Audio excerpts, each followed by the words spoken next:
এবার মুসা নবী আলাইহিস সালাম বলতেছেন,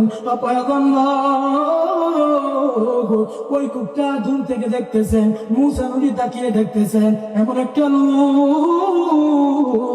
যেই লোকটা দেখে হাতও নাই, যেই লোকটার পাও নাই। মুসা নবী দূর থেকে দেখতেছেন যেই লোকটা আকার নাই ঠিকার নাই, একটা খালি মুসা নবী বলে ডাক দিতেছেন। এবার এবার মুসা নবী আলাইহিস সালাম তার কাছে গেলেন। যাওয়ার পরে দেখতেছেন ওই মুসা নবী আলাইহিস সালাম যাওয়ার পরে দেখতেছেন যে লোকটার হাত নাই, যে লোকটার পাও নাই, আমরা গ্রামের ভাষায় বলি তাকে প্রতিবন্ধী। এবার মুসা নবী আলাইহিস সালাম বলার পর বলতেছেন, পয়গম্বর আপনি কি আল্লাহর সাথে কথা বলার জন্য যাচ্ছেন কিনা? এবার মুসা নবী বলতেছেন, আমি আল্লাহর সাথে কথা বলার জন্য যাচ্ছি, তুমি কি এমন কিছু বলবানি? এটা বলার পর মুসা নবী আলাইহিস সালাম বলতেছেন, এই লোক মুসা নবী আলাইহিস সালামের কাছে বলতেছেন, পয়গম্বর আমার পরিবার, আমার আহল, আমার আত্মীয়-স্বজন সবাইকে আল্লাহ পাক রব্বুল আলামিন সবাইকে হাত দিয়েছেন, পা দিয়েছেন, সমস্ত কিছু দিয়েছেন। পয়গম্বর আল্লাহ কেন আমাকে দেন নাই? আল্লাহ কেন আমাকে দেন নাই? পয়গম্বর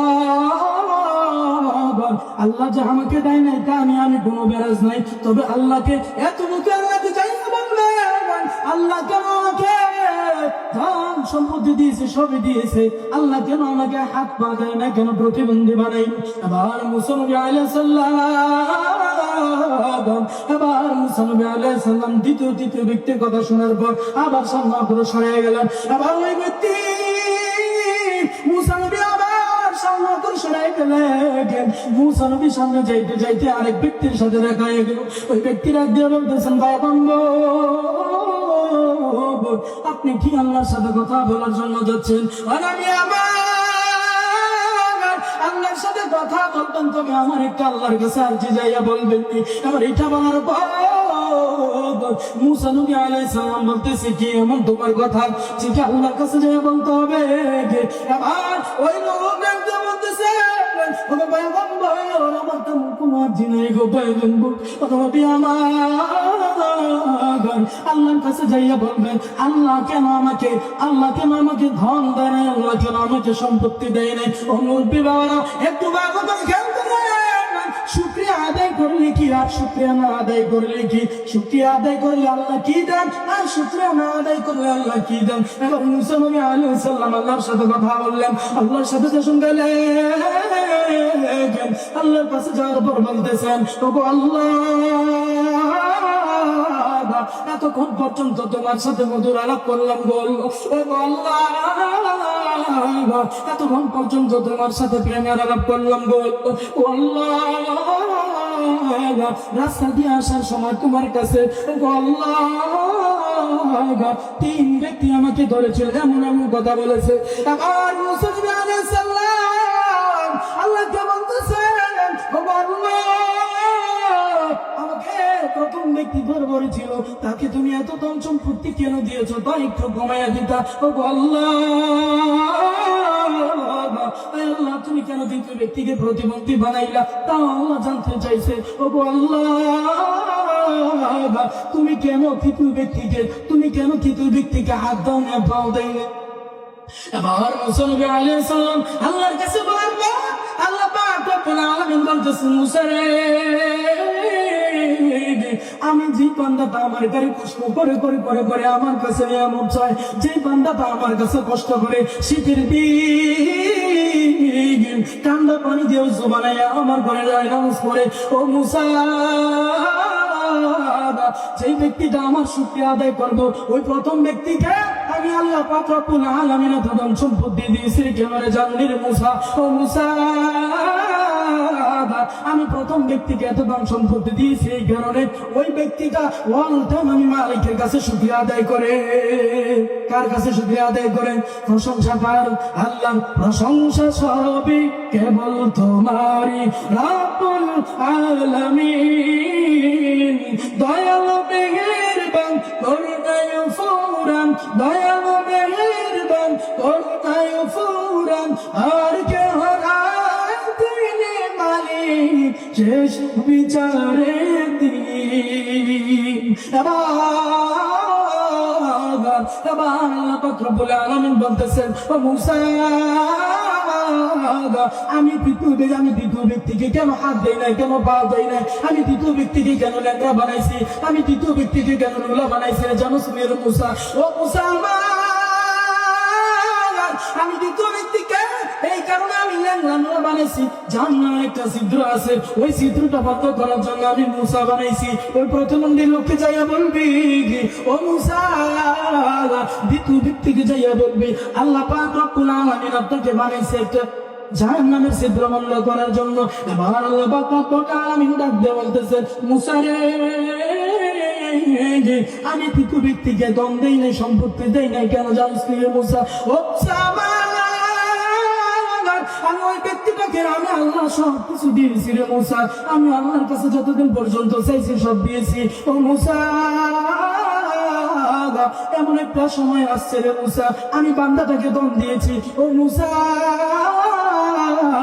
আমি কিছু কিছু বান্দাকে আমি দম দিয়ে আমি পরীক্ষা নেই, কিছু কিছু বান্দাকে আমি সন্তান দিয়ে পরীক্ষা নেই। আল্লাহ বলেন ওই মুসা নবী আলাইহিস সালামকে বলতেছেন, মুসা রে,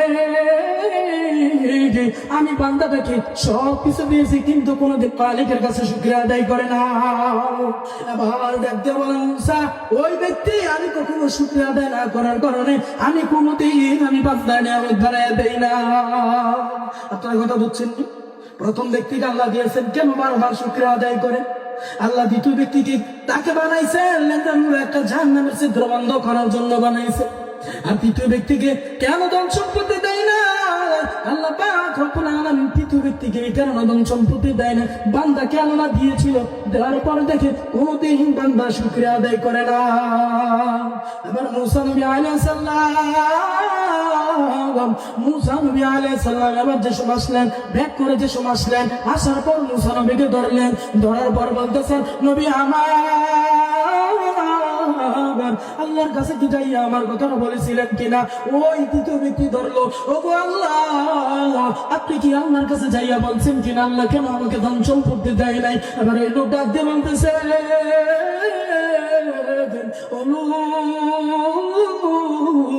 তুমি মালিকের দরবারে সব সময় শুকরিয়া আদায় করবে। আবার মুসা নবী আলাইহিস সালাম এই কথা শোনার পর আবার সামনে অগ্রসর হয়ে গেলেন, আবার যাইতে সামনে গেলেন। ওই যে মুনাসি আপনাদের যে ব্যক্তির ঢাকও দেয় না, যে ব্যক্তির বাল দেয় না, আল্লাহ যাকে প্রতিবন্ধী হিসেবে বানাইলেন, আবার ওই মুসা নবী আলাইহিস সালামের লোকটার কাছে গেলেন। ওই লোকটা বলতেছে, নবী আমার, আপনি কি আল্লাহর কাছে যাইয়া আমার আর যেটা বলেছিলেন কিনা? এবার ওই লোক বলতেছে, মুসা নবী বলতেছেন, হ্যাঁ আমি তোমার কথাটা আমি আল্লাহর কাছে যাইয়া বলেছি। এবার ওই লোকটা বলতেছে, নবী আমার, আপনি কি এমন কথা আল্লাহর কাছে যাইয়া বলছেন? এবার মুসা নবী আলাইহিস বলতেছেন, আল্লাহ পাক রব্বুল আলামিন তোমাকে একটা জাহান্নামের ছিদ্র বন্ধ করার জন্য বানাইছে। এই কথা বলার পর সাথে সাথে বলেন সুবহানাল্লাহ, সাথে সাথে সুবহানাল্লাহ আলহামদুলিল্লাহ বলার সাথে সাথে আল্লাহ আরশটাও কেঁপে গেছে। আল্লাহ বলে ফেরেশতাদেরকে বলে, ও ফেরেশতারা, যেই বান্দাটাকে আমি এক প্রতিবন্ধী হিসেবে বানাইলাম, আবার দ্বিতীয় আমি জাহান্নামের একটা ছিদ্র বন্ধ করার জন্য বানাইলাম, তারপর আলহামদুলিল্লাহ বলেছেন, সাথে সাথে আল্লাহ হাত পা দিয়ে দিচ্ছে। সময় কম থাকার কারণে হয়তো পুরো পয়েন্টটাও শোনাইতে পারিনি। যদি আল্লাহ কখনো আবার কবুল করেন ইনশাআল্লাহ শোনাবো। আমার পরে ফিরে আসে তুমি আপনে, দিনের আলো তুমি ছড়িয়ে দিতে, চলে গেলে মক্কা মদিনা ছেড়ে রাসূল, তোমাকে ভুলি আমি কেমন করে হে রাসূল, তোমাকে ভুলি আমি কেমন করে।